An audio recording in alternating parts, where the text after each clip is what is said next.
46వ వచనం. అప్పుడు అప్పుడు యేసు గొప్ప శబ్దంతో కేక వేసి తండ్రి నీ చేతికి నా ఆత్మను అప్పగించుకొనుచున్నానని ఆయన ఇలాగు చెప్పి ప్రాణము విడిచెను. అయితే యేసు ప్రభు వారు 6 గంటలు సిలువలో గడిపారనమాట. 3 గంటలు వెలుగులో ఉన్నారు, 3 గంటలు చీకటిలో ఉన్నారనమాట. అయితే ఆయన సిలువలో పలికిన మాటలు 3 మాటలు మనుషులు, అక్కడ చుట్టూ ఉన్న మనుషులతో మాట్లాడారు. మిగతా 3 మాటలు దేవునితో మాట్లాడారు.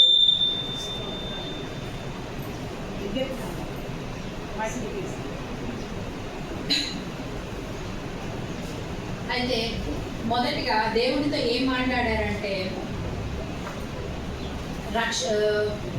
దేవా వీరు ఏమి చేయించున్నారో వీరు ఎరుగరు కనుక వీరిని క్షమించండి అని దేవుడు పలికాడనమాట, మొదటి మాట. అయితే 3వ మాట బాధ్యత, తల్లిని గురించిన బాధ్యత దేవుడు సిలువలో మాట్లాడారనమాట.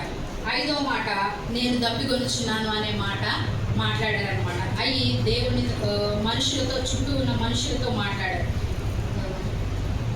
దేవునితో మాట్లాడిన మాట, దేవా వీరు ఏం చేస్తున్నారో వీరిని క్షమించండి అని దేవుడు పలికాడనమాట. 4వ మాట నా దేవా నన్ను నేల చేయి విడిచితివి అని అక్కడున్న దేవునితో మాట్లాడారనమాట. 7వ మాట నా ఆత్మను నీ చేతికి అప్పగిస్తున్నాను అని మాట్లాడారు.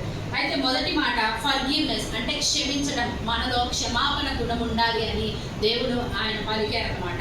సాల్వేషన్ రక్షణ, మన మనుషులుగా మనకి రక్షణ కావాలి అని. నెక్స్ట్ 3వదిగా తల్లి గురించిన బాధ్యత, ఎఫెక్షన్, తల్లి పట్ల ప్రేమను ఆయన మనకి చూపిస్తున్నారనమాట.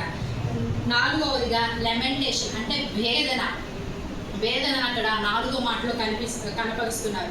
5వదిగా అంటే దప్పిక అనమాట, థర్స్ట్, దాని గురించి దేవుడు చెప్తున్నాడు అన్నమాట. 7వదిగా కమిట్మెంట్, దేవుని యొక్క ఆత్మను దేవుడికి అప్పగిస్తున్నారనమాట.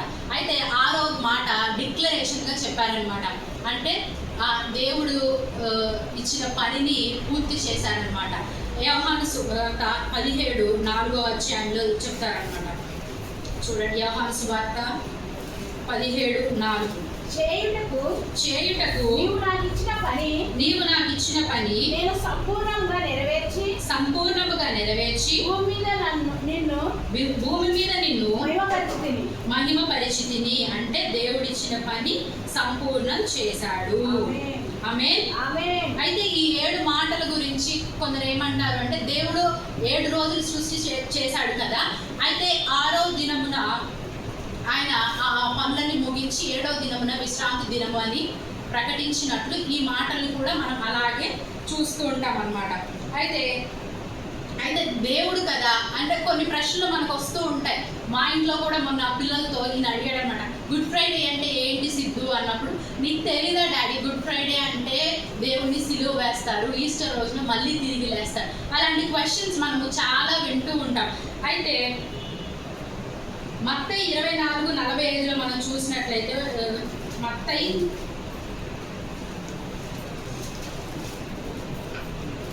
అయితే మనుష్య కుమారుడు పాపుల చేతికి అప్పగించును. మత్తయి సువార్త 27వ అధ్యాయము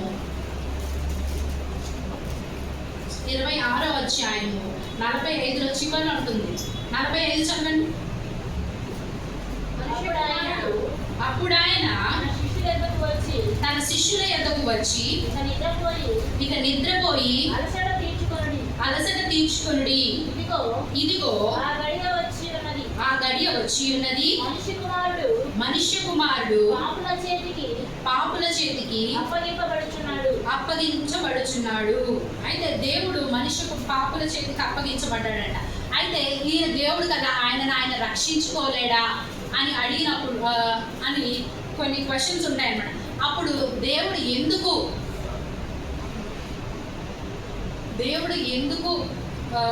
పాపుల చేతికి అప్పగించాడు? శిష్యులు కూడా అనుకుంటారనమాట, ఈయన అపోస్తులు 2:23 తీయండి ఒకసారి. అపోస్తుల కార్యములు 2:23.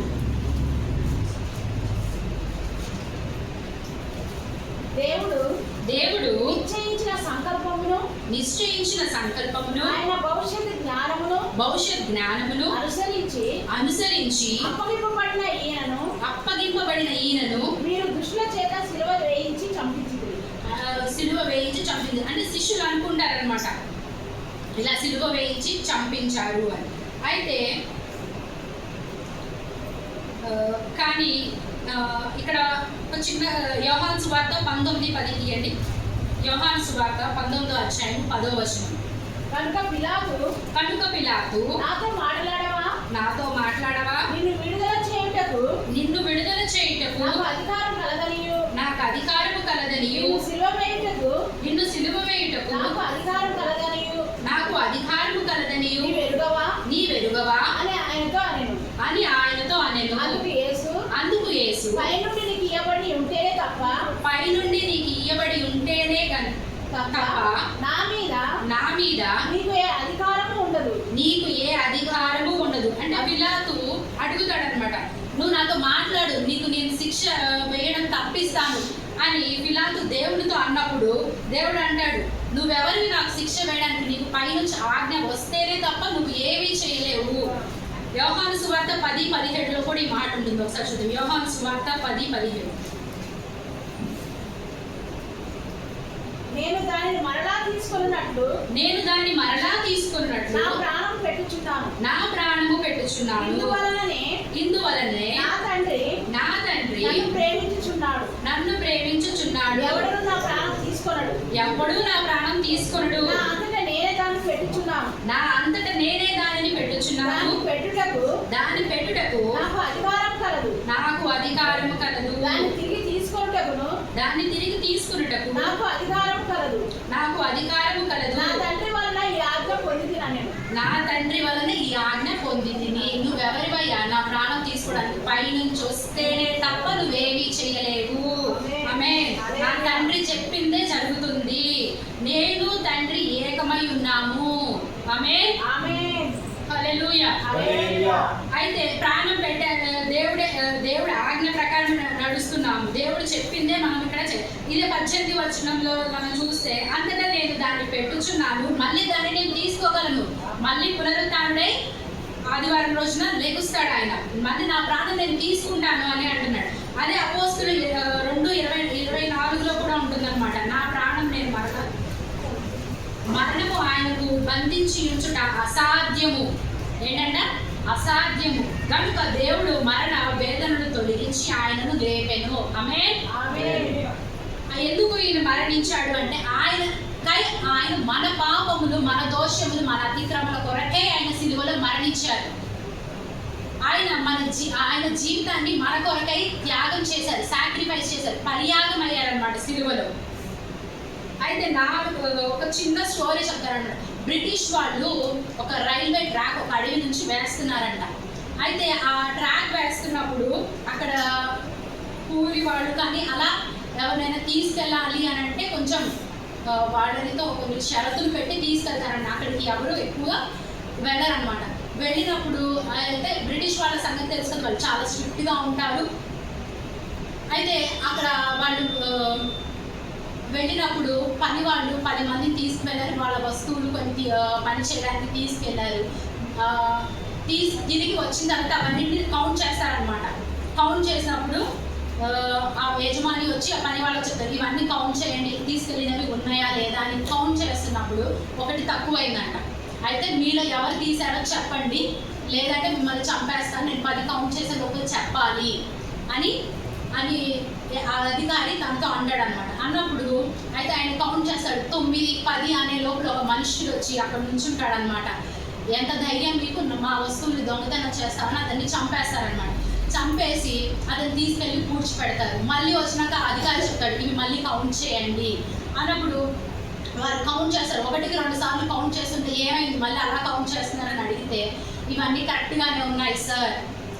అయితే ఇక్కడ మనం గ్రహించాల్సింది ఏంటి అంటే, ఆ వ్యక్తి ఆ మిగతా 9 మందిని రక్షించడం కొరకు తను చనిపోయాడు. ఆయన మీద ఎవరు ఇతను తీశాడు, అతను తీశాడు అని ఆయన మీద ఏ కంప్లైంట్స్ లేవు. కానీ ఈ 9 మందిలో ఎవరైనా తీసుంటారు, వారిని రక్షించడం కొరకే ఈయన చనిపోయాడు అనమాట. అలాగే దేవుడు కూడా ఆయన సిలువలో చేసిన ప్రాణత్యాగం మన కొరకు, మన పాపముల కొరకు, మన దోషముల కొరకు అన్నమాట. ఆమేన్. ఆమేన్. అయితే ఈ 4 సువార్తికులు 4 రాశారు అన్నమాట. 4 సువార్తికులు ఎలా అన్నారు? మత్తయి 27:50 నుంచి చూద్దాం. మత్తయి సువార్త 27వ అధ్యాయము 50వ వచనం నుంచి చూద్దాం. యేసు మరలా బిగ్గరగా కేక వేసి ప్రాణం విడిచెను. అప్పుడు దేవాలయపు తెర పై నుండి క్రింది వరకు రెండుగా చినిగెను. భూమి వణికెను.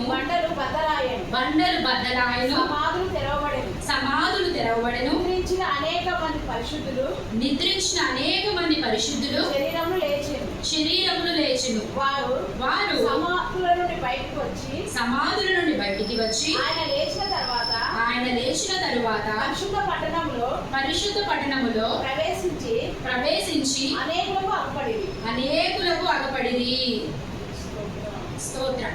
అయితే ఇక్కడ ఏంటి? ఆయన మరలా బిగ్గరగా కేక వేసి ప్రాణం విడిచాడంట. దేవాలయం తెర కిందికి రెండుగా చినిగిందనమాట. ఇదే లూకాసు వార్తలో, లూకాసు వార్త 15వ అధ్యాయం 37వ వచనం.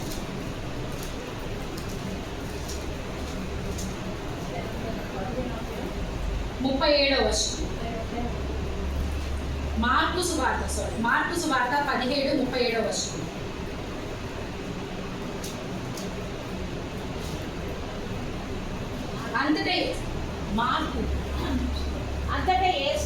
అంతటా యేసు గొప్ప కేక వేసి ప్రాణము విడిచెను. అప్పుడు దేవాలయపు తెర పై నుండి క్రింది వరకు రెండుగా చినిగెను. ఇక్కడ ఏంటి? దేవాలయపు తెర చినిగిందంటే గొప్పగా కేక వేశాడు. దేవాలయపు తెర చినిగింది అంటే పరిశుద్ధ స్థలం నుంచి అతి పరిశుద్ధ స్థలానికి వెళ్ళడానికి మనకు మార్గం సులభమైంది. ఆమె గొప్ప శబ్దంతో కేక వేశాడు కదా దేవుడు. మనము ఇప్పుడు చదివిన ప్రతి మాటలోనూ దేవుడు గొప్పగా కేక వేశాడు. ఎందుకు వేశాడు? ఈయన 6 మాటలు చెప్పేటప్పటికి ఆయనకు అసలు ఓపిక లేదు, రక్తం కారుతూ ఆయన చాలా దీనమైన పరిస్థితుల్లో ఉన్నాడు. అయినా కానీ ఆయన సమాప్తమైందని పలికాడు. గొప్ప శబ్దంతో కేక వేసి, దేవా నా ఆత్మని నీ చేతికి అప్పగిస్తున్నాను అని అన్నాడు. ఎందుకు గొప్పగా కేక వేశాడు? ఇప్పుడు మా ఇంట్లో IPL పండుగలు జరుగుతున్నాయి అనమాట. ఎవరైనా వికెట్ తీసినప్పుడు గట్టిగా, అంటే నా పని నేను కంప్లీట్ చేశాను, క్యాచ్ నేను పట్టాను, నా ఓవర్స్ నేను కంప్లీట్ చేశాను అని వాళ్ళు ఏ రీతిగా అయితే ఎగ్జైట్మెంట్తో అరుస్తారో, దేవుడు కూడా దేవా నా పని నేను పూర్తి చేశాను అన్న ఈ ఉద్దేశంతో గొప్పగా కేక వేశాడనమాట. అదే మరి లూకాసు వార్త 23వ అధ్యాయంలో కూడా లూకాసు వార్త కూడా ఇలా రాస్తున్నారు చూడండి, 44వ వచనం నుంచి. అప్పుడు రమారమి మధ్యాహ్నమాయను. అది మొదలుకొని 3 గంటల వరకు ఆ దేశమంతటి మీద చీకటి కమ్మెను. సూర్యుడు అదృశ్యుడాయను. గర్భాలయపు తెర నడిమికి చినిగెను. అప్పుడు యేసు గొప్ప శబ్దముతో కేక వేసి తండ్రి నీ చేతికి ఆత్మను అప్పగించుకొనుచున్నానెను. అయితే ఏంటి ఈ మాట? తండ్రి నీ చేతికి నా ఆత్మను అప్పగించుచున్నానెను. ఇప్పుడు వృద్ధాప్యంలో ఉన్న చనిపోయే వారు మంచంలో ఉన్నప్పుడు ఏంటి? వారు నేను వారిని చూడాలి, వీరిని చూడాలి, నా చివరి కోరిక ఇది, అది కాదండి మన కోరిక. నేను వారిని చూడాలి, వీరిని చూడాలి, నా కోరిక ఇది అని మనం ఉండకూడదు. క్రైస్తవులుగా దేవుడు మనకి చూపిస్తున్న మార్గం ఏంటంటే, ఆయన చెప్తున్నాడు నీ చేతికి నా ఆత్మను అప్పగిస్తున్నాడు. మన ఆత్మని దేవుడికి అప్పగించాలి. మనము పరిశుద్ధమై ఉండాలి. ఆయన మన కొరకై ప్రాణం పెట్టాడు, అవునా? మన ఆత్మను తండ్రికి అప్పగించాలి. మన దోషములు, మన పాపములు, మన అతిక్రమముల కొరకే ఆయన సిలువలో మరణించారనమాట. మనం నిత్య జీవం పొందుకోవాలి అని అంటే ఆయన చూపిస్తున్న మార్గంలో మనం నడవాలన్నమాట. ఈ మాటల ద్వారా మనము నేర్చుకోవాల్సింది ఏంటి అంటే, మొదటిగా ప్రార్థన. దేవుడు మొదలుపెట్టింది ముందు ప్రార్థనతోనే. తండ్రి, వీరేమి చేయించున్నారో వీరు ఎరుగరు కనుక వీరిని క్షమించండి. చివరిగా ఏం చేస్తున్నాడు? తండ్రితోనే మాట్లాడుతున్నాడు. నీ చేతికి నా ఆత్మను అప్పగిస్తున్నానని మాత్రం మన జీవితంలో కూడా మనం ఏం చేయాలి అంటే, ముందు మనం మన రోజుని మనం మొదలు పెట్టేటప్పుడు ప్రార్థన ద్వారానే మొదలు పెట్టాలి. ఏముంది లేవగానే పనులు అని పరిగెట్టకుండా ఆయన సన్నిధిలో కూర్చొని ప్రార్థన ద్వారానే మొదలు పెట్టాలన్నమాట. ఇది మనకి ఆయన మాదిరిగా చూపిస్తున్న మాటలు అనమాట. ఊరికి ఆయన ఏదో మాట్లాడలేదు, మనకు మాదిరిగా ఉండడానికే దేవుడు ఈ మాటలు పలికాడు అన్నమాట. రెండవదిగా సంపూర్ణమాయను, అంటే సంపూర్ణ సంఖ్యగా మనం చూస్తున్నాం కదా 7 మాటలు. ఈ 7 మాటలు మనం ఈ మాటల నుంచి నేర్చుకోవాల్సిందంటే సంపూర్ణ సంఖ్య, సంపూర్ణమైనదన్నమాట. సమర్పణ. దేవుడు తండ్రి చెప్పిన మాటకి ఏ విధంగా సమర్పించుకున్నాడు. ప్రభు సంపూర్ణ సమర్పణ కలిగి పూర్తిగా జీవించిన కాలము తండ్రి చిత్త ప్రకారమే జీవిస్తూ ఆయనకు లోబడ్డాడు. మనం లోబడుతున్నామా? తల్లిదండ్రుల మాటే మనం వినట్లేదు, వాక్యానుసారంగా మనం నడవట్లేదు. మనం తండ్రి చిత్తానికి లోబడి ఈ మాట ద్వారా మనం నేర్చుకోవాలి ఏంటి అంటే, తండ్రి చిత్తానికి లోబడాలి. ఆయన మార్గం ద్వారా మనము నడవాలన్నమాట. నెరవేర్పు అన్నమాట. అంటే ఈ లేఖనములన్నీ ఏంటి, కీర్తనలు 31లో ఉంటుంది. నీ చేతికి నా ఆత్మను అప్పగిస్తున్నానని కీర్తనలు 31:5లో కూడా ఉంటుంది. ఏంటి, ఆయన సిలువలో ఉన్నప్పుడు వాళ్ళు సైనికులు వచ్చి శిలువ మీద సబాతు రోజున శిలువ మీద మనిషి ఉండకూడదు అనమాట. అయితే ఆ రోజు అయితే పిలాతు దగ్గర నుంచి వీళ్ళు సేవకులు ఏం చేస్తారు, బతుకున్న వాడిని శిలువ మీద ఉండకుండా కాళ్ళు వేసి చంపేయడానికి రాజు దగ్గర నుంచి పర్మిషన్ తెచ్చుకొని వారు ఏం చేస్తారు, ఆ దొంగ కాళ్ళు విరిచేస్తారనమాట. తర్వాత యేసు ప్రభు దగ్గరికి వచ్చినప్పుడు ఆయన చనిపోయి ఉన్నాడు అనమాట. చనిపోయి ఉన్నప్పుడు అయితే వాళ్ళు బోతో ఆరోతో పొడుస్తారనమాట. పొడిచినప్పుడు ఆయన శరీరంలో నుంచి రక్తము వాటర్ కారుతున్నప్పుడు వాళ్ళు నిర్ధారించుకుంటారు, ఈయన మనుష్య కుమారుడు, లేఖనము నెరవేరినట్లే ఈయన చేశాడు అని. లాస్ట్గా సత్యవాక్యం. ప్రభువు ఏదైతే బోధించాడో దాని లక్షణం నెరవేర్పు మన జీవితం కూడా దేవుని వాక్యానుసారంగా మాట తప్పని వారిగా ముందుకు సాగాలి. అర్థమవుతుందండి? మనము దేవుని మాట ప్రకారం, దేవుని చిత్త ప్రకారం ఈ 7 మాటలు ఏదో ఉట్టిగానే మనకి దేవుడు పలకలేదనమాట. బైబిల్లో ఏది రాయించినను మనము ఆ మాదిరిగా వెళ్ళాలనే దేవుడు ఈ మాటలు రాయించాడు అనమాట. దేవుడు ఈ 7 మాటలు దీవించిందా, ఈ చిన్ని మాటలు దేవుడు దీవించిందా. ఆమేన్.